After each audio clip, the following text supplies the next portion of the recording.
Hola amigos, it's Will here from Will's Custom Figures coming at you today with a big bad breakdown special of Kenny Omega. So please guys sit back and relax while I talk you through why and how I made this guy and everything else in between. You might wonder why I started on this angle rather than straight on, and it is because to appreciate the glory of this figure you need to have a look from many different angles. This was a beast to work on. Not sure if you can tell from looking at the images, but this was definitely a passion project for me and something that I really wanted to execute to perfection. Hopefully the man himself likes it, because I've spent many hours on it, and I've not seen anyone do this figure in this style yet. So please tell me in the comment section below if I am wrong, but very happy with how it turned out. As you can see, there is a lot of detail, a lot of time and effort that's gone into working on this Kenny Omega. Now let's start with some of the details. I'm just gonna pop off this ping, here we go. Removable mask, guys. Removable mask, not easy to achieve, however it's turned out quite well. Let me just change the camera angle slightly, there we go. It's turned out really well. This as a figure is not easy. It's one of the more difficult figures I've ever worked on. You can probably tell it is a Jim the Anvil Neidhart base. This is from his very famous match in New Japan Pro Wrestling, and I believe it was Okada that he was facing. And this was towards the sort of like the peak of his time in that promotion, where he was absolutely crushing everyone. And yeah, so happy. Like the paintwork, the golds, the blues. Obviously, I've done the straps going across here with his cape. His cape was phenomenal, the amount of detail on there. But all this is 3D clay. This was an original Kenny Omega head sculpt, so I used clay to attach that on there. And there is still some articulation, but I don't want to push it too much, just in case I damage the figure, because it's all been hand painted. Painted all of this on, like the wristbands and the elbow pads and stuff. And as you can see, the cape droops down the back. I'm going to get into the gun in a minute and the mask as well. So be careful, guys. Look at the detail on this gun here. I spent many hours trying to get this right. This is actually a resin casted Marvel Legends gun that I then chopped up. I couldn't bring myself to chop up the original gun. It would have broke my heart. So yeah, resin casted it, added lots of details in there.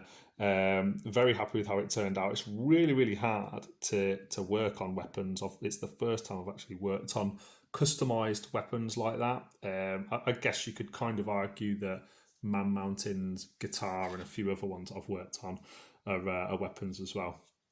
Okay, and this is Origami at its highest level. I'm so happy with how this turned out. I could not be more excited to show you guys this.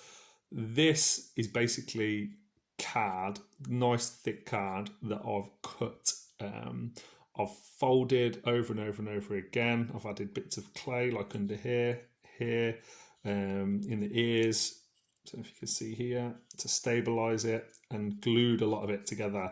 Many layers, starting with the nose and the head first, and then adding on these circles on top of these four sort of protruding flaps that come out. The ears then added on separately afterwards, and lots of detail added on, made from clay. I can actually make these, so if anyone wants one of these, just please PM me, Facebook, Instagram, or on here on YouTube, because yeah, I'm very happy with how it's turned out, and I think it really does set this figure off. Now, the one thing with any custom figure, I always say it, is you got to be prepared. If you're going to be handling these kind of things a lot, there is going to be damage to the paintwork. So it's one of those things that his new home, his new owner is going to have to be aware of, that if he's going to play around with this a lot, then like all of this card, once I've actually got all the shapes and everything in proportion, I'll basically get old brushes and paint it in super glue, just to make sure that it's really sturdy. Like, this thing is solid, it won't move, it's not just going to crack and fall apart. And guys, that is really like the main bit of this figure I wanted to show you, just so you can actually have a bit of a comparison of size. Let me pop him here, and I'm going to bring in another legendary Hasbro. Here we go. Here is Tatanka. Very, very poor quality Tatanka. However, as you can see, I'm not sure who would win this match, guys. Let me know in the comment section below. But yeah, this Tatanka is going to be used for a custom figure eventually. Really, really happy with how he stands, especially next to other Hasbros as well. And guys, come on. He is going to set off any kind of shelf, any kind of display in the right way, exactly how you want him to.